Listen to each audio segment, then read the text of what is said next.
안녕하세요, 이호석입니다. 오늘은요, 어제 미국의 고용지표가 발표되었고, 그리고 나서 주가가 좀 반등하나 싶더니 새벽에 일어나서 보니까 좀 주가가 많이 빠졌단 말이에요. 사실은 그래서 어제 텔레그램에 제가 12시 정도에 고용지표 발표된 이후로 금리 많이 빠지고 있고, 이런 거 보면은 내일 아침에 괜찮지 않을까라고 생각하면서 자고 일어났는데 웬걸 주가가 너무 많이 빠져 있어서 그 내용에 대한 소개를 해드리도록 하겠습니다. 이틀 전에요, 제가 정말 귀중한 분, 그래서 유튜브 채널에는 다른 어떤 채널에도 한 번도 나오시지 않은 정말 훌륭한 분을 모셨습니다 라고 말씀을 드렸는데, 그분이 바로 삼성 액티브 자산운용의 민수아 대표님이십니다. 여러분 주말 동안에 꼭 한번 보시길 바라고요. 하이라이트 영상 잠깐 볼게요. 지금 중소형 주지만 앞으로 대형주가 될 수 있을 거라고 생각하는 좀 롱텀하게 투자할 수 있는 그런 회사들을 장기간 투자하자, 그렇게 운용을 했습니다. 제가 알기로 그래서 지금 요즘에 엄청 핫하고 이슈가 많이 되고 있는 2차전지나 풍력 이런 거는 네. 대표님 10년 전부터 계속 들고 계시지 않았었어요? 네, 맞습니다. 네. 그런 변화가 있을 거라는 걸 예상하고 있었던 거고. 그렇죠. 네. 지금부터 한 10년, 20년 이렇게 봤을 때 가장 큰 세상의 변화가 이제 인구 고령화, 기후 위기, 그리고 기술, 이런 세상에서 우리한테 꼭 필요한 포트폴리오가 뭘까?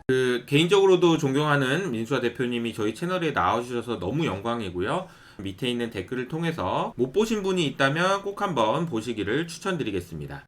자, 그럼 본격적으로 시작해 보도록 할게요. 주가에 영향을 주는 요인은 사실은 실적이 얼마나 좋은지, 그리고 밸류에이션에 영향을 주는 요인이 무엇인지를 생각해야 되는데, 최근에는 누가 봐도 밸류에이션에 영향을 주는 것은 금리라고 볼 수 있습니다. 어제 애플의 주가가 좀 많이 빠졌거든요. 그래서 애플 때문에 빠진 거 아닌가 라는 생각을 먼저 점검해 보고요.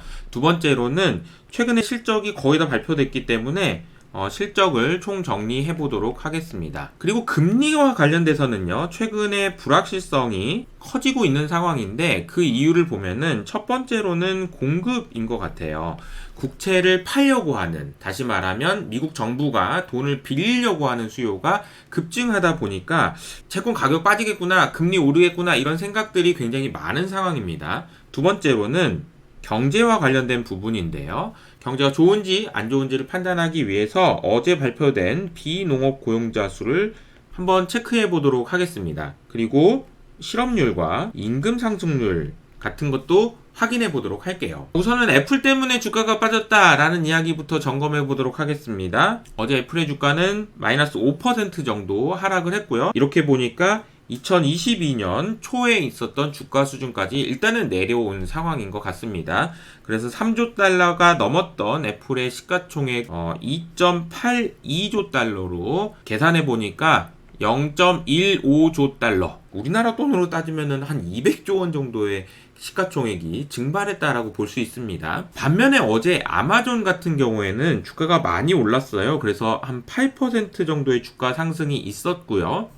이걸 계산해 보면은 1.28조 달러에서 1.39조 달러, 그러니까 0.11조 달러의 시가총액 상승이 있었습니다. 애플 시가총액이 0.15조 빠지는 동안 아마존의 시가총액은 0.11조가 올랐으니까 합쳐보면은 0.04조 달러가 될 거고요. S&P 500의 시가총액이 37조 달러니까 나눠보면 아마존과 애플이 미치는 효과는 0.1% 정도밖에 되지 않았습니다. 이 부분은 아주 크다라고 볼 수는 없는 것 같아요. 그러면 우리 실적 발표를 한번 체크해 볼까요? 미국 기업들의 84%가 실적을 발표했고요. 그 중에서도 79%는 서프라이즈를 발표했습니다.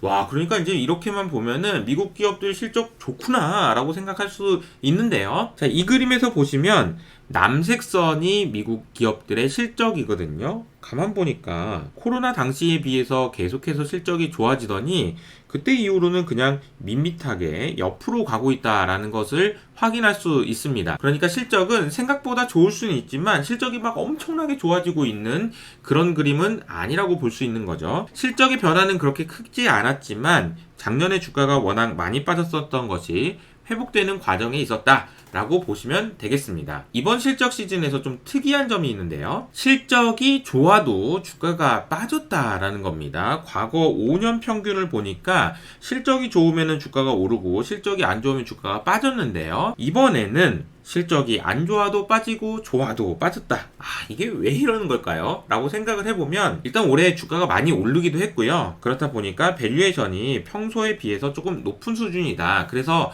주가가 오르려면 좀 더 좋은 호재가 있어야 되는데 에이, 이 정도 실적으로는 안 돼. 이런 정도의 분위기라고 일단 확인하시고 넘어가시죠. 과거 2018년 당시부터 쭉 비교를 해봐도 실적이 잘 나오고 나서 평균적으로 1% 정도는 주가가 올랐는데요.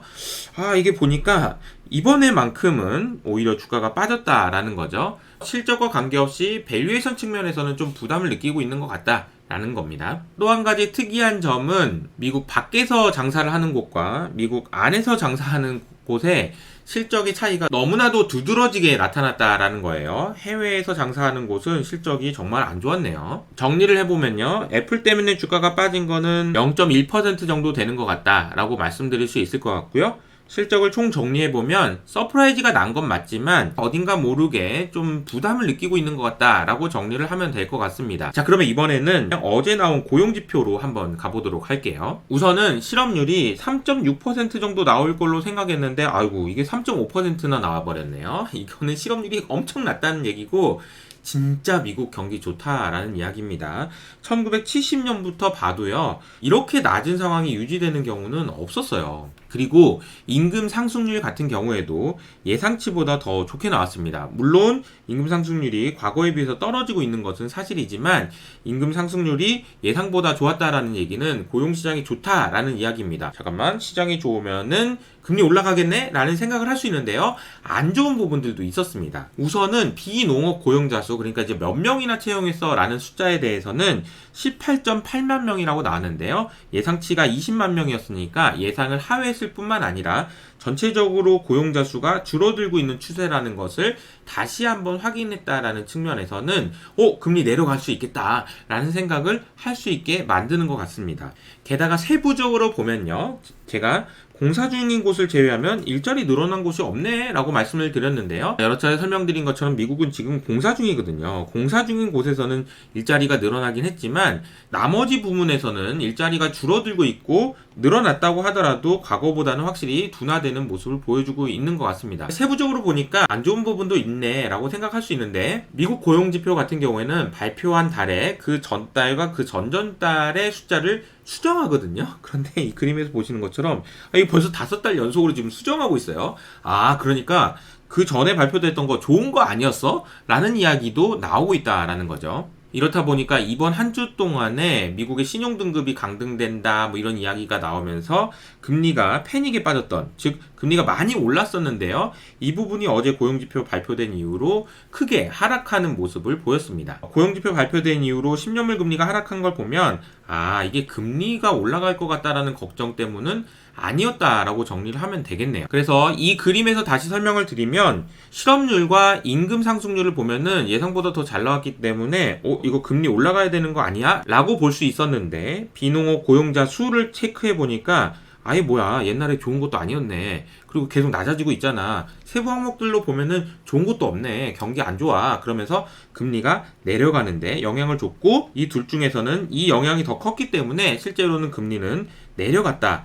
그러니까 이것도 사실 그렇게 큰 부담은 아니었다라고 볼 수 있는데요. 그럼 마지막으로 봐야 될 게 이겁니다. 공급인 건데요. 채권의 공급이 늘어난다라는 거는 공급이 늘어나면 가격이 빠질 거고 채권의 가격이 빠지는 거는 금리의 상승을 의미하기 때문에 이 부분을 한번 점검을 해보도록 할게요. 월스트리트저널 기사에서 딱 이 표현이 너무 재밌었습니다. 피치에서 미국의 신용등급을 강등했지만 지출을 펑펑하고 세금은 덜 걷는 워싱턴의 이 버릇 못 바꿀 것 같다. 그 버릇 난 못 준다. 이런 이야기가 있는데요. 무슨 말인지는 제가 네이버 프리미엄 컨텐츠에 정말 많이 자세하게 소개를 해드렸었거든요. 그래서 돈을 정말 많이 쓰고 있는데 세금은 안 거치고 있어서 이거 제대로 갚을 수 있는 거예요? 그러면서 피치가 신용등급을 내렸더니 이런 식으로 무섭게 나한테 뭐라고 그러는 거야? 이렇게 화를 냈다.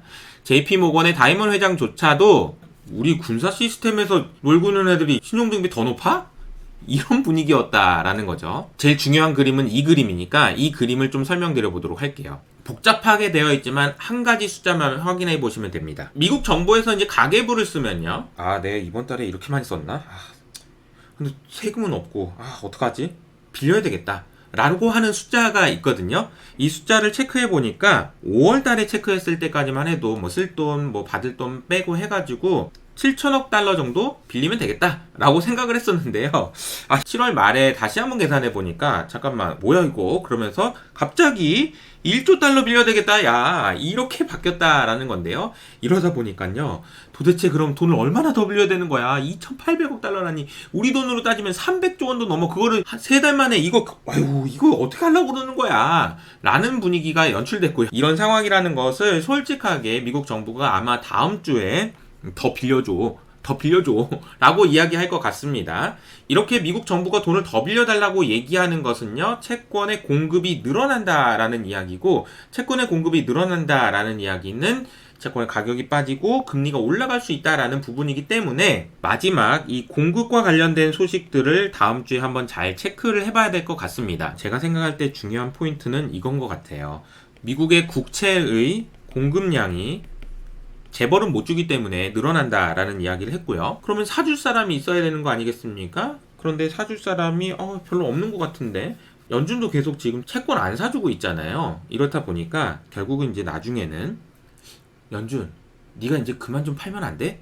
QT 이거 멈추면 안 돼? 라는 이야기가 나올 수 있을 것 같은데요. 연준에서 QT를 멈추기 하기 위해서 제일 필요한 건 뭘까요? 그렇죠. 미국의 CPI가 어떻게 나오는지, 물가가 어떻게 나오는지에 따라서 그러면 QT 그만할까? 라는 이야기도 나올 수 있어서 이 관점에서 보면 다음 주에 물가가 어떻게 나오는지가 정말 중요하다라는 것을 확인할 수 있을 것 같습니다. 자, 이렇게 어제 시장에 대한 내용들을 좀 정리를 해봤고요. 저는 다음에 또 인사드리도록 하겠습니다. 감사합니다. 안녕!